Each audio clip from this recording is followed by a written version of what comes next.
Hello दोस्तों, आज की कहानी जैसी करनी वैसी भरनी।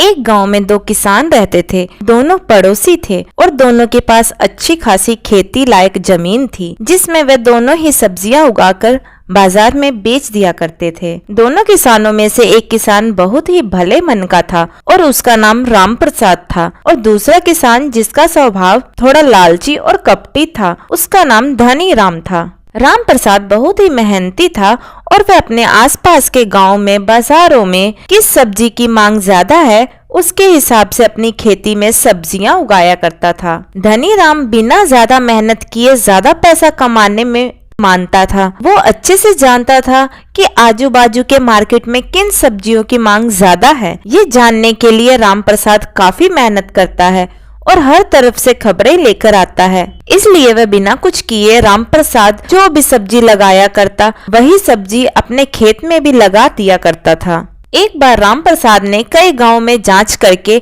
यह पता किया कि इस बार प्याज की फसल ज्यादा नहीं होने वाली है, इसलिए इस साल प्याज की खेती करने में फायदा होगा। राम प्रसाद ने अपने सारे खेतों में अच्छे नस्ल के प्याज बो दिए। हमेशा की तरह मेहनत से दूर भागने वाला धनी राम भी राम प्रसाद की देखा देखी अपने सारे खेतों में प्याज की बुआई कर देता है। देखते ही देखते उन दोनों के ही खेतों में प्याज की अच्छी फसल पैदा हो जाती है। दोनों ही एक दिन अपने खेत से थोड़ा थोड़ा प्याज निकालकर बाजार में बेचने के लिए जाते हैं। राम प्रसाद और धनीराम बाजार में एक दूसरे के आजू बाजू में बैठकर प्याज बेचने लगते हैं। देखते ही देखते कुछ घंटों में ही दोनों के सारे प्याज ऊंचे दामों में हाथों हाथ खरीद लिए जाते हैं। राम प्रसाद ये सोचकर काफी खुश होता है कि उसने जो भी मेहनत से पता किया था इस साल प्याज की खेती करना उसके लिए फायदेमंद होगा, वह सफल रही और सच में बाजारों में इस वर्ष प्याज की काफी डिमांड बढ़ी हुई है। वही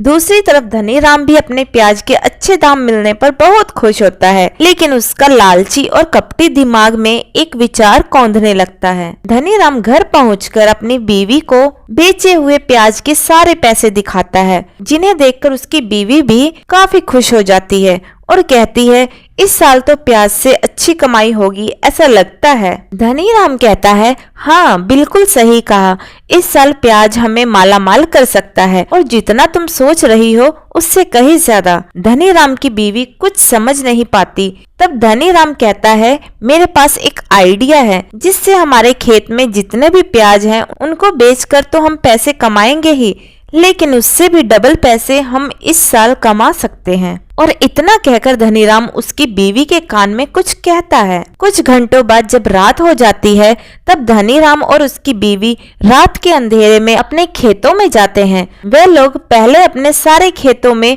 और फिर बाद में राम प्रसाद के खेतों से भी सारी प्याज निकालकर बोरियों में भरकर अपने घर ले आते हैं।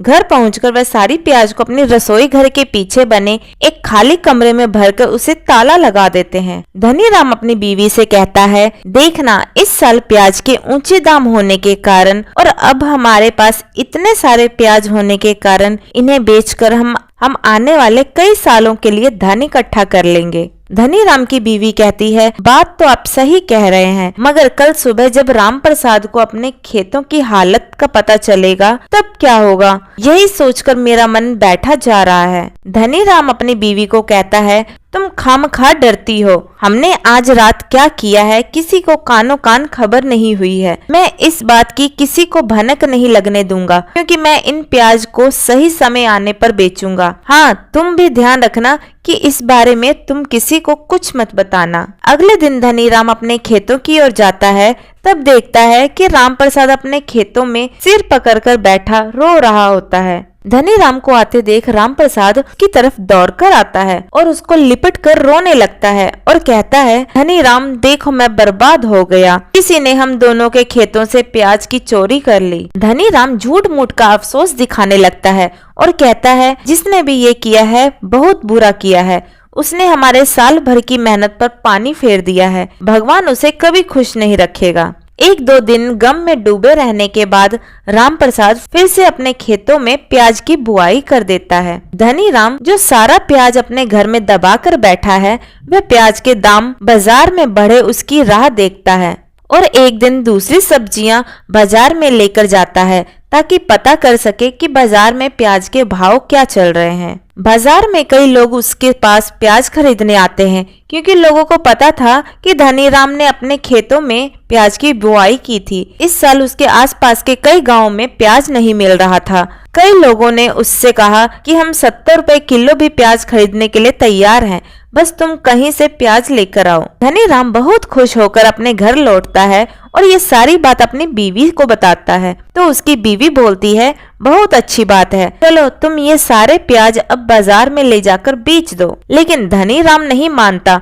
वह अपनी बीवी से कहता है कि अभी इन प्याजों को बेचने का सही समय नहीं आया है। मैं जानता हूँ कि इस साल प्याज की कितनी किल्लत है, इसलिए 1-2 हफ्तों में लोग 100 रुपए किलो प्याज खरीदने के लिए तैयार हो जाएंगे। तभी मैं ये सारे प्याज बाजार में ले जाकर बेचूंगा। इसके लिए 1-2 हफ्ते और इंतजार करना पड़े तब भी कोई बात नहीं। देखते ही देखते 1 महीना बीत जाता है और एक बार फिर धनीराम बाजार में जाकर प्याज की कीमत का पता करता है। वह खुश हो जाता है क्योंकि इस बार लोग 100 रुपए भी 1 किलो प्याज के लिए देने को तैयार हो जाते हैं। धनीराम जल्दी से अपने घर लौटता है और ये बात अपनी बीवी को बताता है। उसकी बीवी भी खुशी के मारे उछल पड़ती है। दोनों पति पत्नी बड़ी खुशी खुशी उस कमरे को खोलते हैं जिसमें उन्होंने चोरी किया हुआ प्याज बोरियों में भर कर रखा था। जैसे ही दरवाजा खुलता है उस कमरे में भयानक बदबू उन दोनों को महसूस होती है। वह जल्दी जल्दी प्याज की बोरियों को खोलकर देखते हैं तो पाते हैं कि उन्होंने छिपा कर रखे हजारों प्याज में एक भी प्याज अब खाने लायक नहीं बचे थे। सब के सब सड़ चुके थे। दोनों पति पत्नी अपना सिर पकड़कर वहीं पर बैठ गए और फूट फूट कर रोने लगे। दोनों ही जानते थे कि इस साल वह चोरी नहीं भी करते तब भी अच्छा खासा धन कमा सकते थे, लेकिन उनकी लालच और बुरे काम की वजह से उनके पूरी साल की मेहनत भी पानी में चली गई और दोनों ये सोचकर दुखी होने लगे कि अब बिना पैसों के पूरे साल का गुजारा कैसे होगा। दोनों अपने किए का पछता रहे थे, तभी उनके घर के पास से रामप्रसाद बोरियां भर भर कर प्याज मार्केट में बेचने के लिए ले जा रहा था, क्योंकि उसने दोबारा बोए हुए प्याज अच्छी तरह से फल चुके थे और अब उसे पहले से भी दोगुने भाव में प्याज को बेचने का मौका मिला था। धनीराम और उसकी पत्नी ये देखकर अपनी गलती पर और ज्यादा पछतावा करने लगे। दोनों ने ही अब कसम खाई कि वे आगे से कभी भी लालच नहीं करेंगे और कोई ऐसा काम नहीं करेंगे जिससे दूसरों का या खुद का कोई नुकसान हो। तो दोस्तों, इस कहानी से हमें ये सीख मिलती है, दूसरों का बुरा करके हमारा कभी अच्छा नहीं होगा। जब कोई किसी के लिए गड्ढा खोदता है तो अक्सर वह खुद ही गड्ढे में गिर जाया करता है। इसलिए हमें बुराई और लालच जैसी भावनाओं से दूर रहकर हमेशा दूसरों का और अपना भी भला सोचना चाहिए। तो दोस्तों, आपको हमारी आज की ये कहानी कैसी लगी कमेंट करके जरूर बताइएगा। कहानी पसंद आई हो तो वीडियो को लाइक शेयर करें और चैनल हिंदी स्टोरीज डियर को सब्सक्राइब करें। वीडियो को पूरा देखने के लिए बहुत बहुत धन्यवाद दोस्तों। तो मिलते हैं अगली कहानी में, तब तक के लिए जय श्री कृष्णा।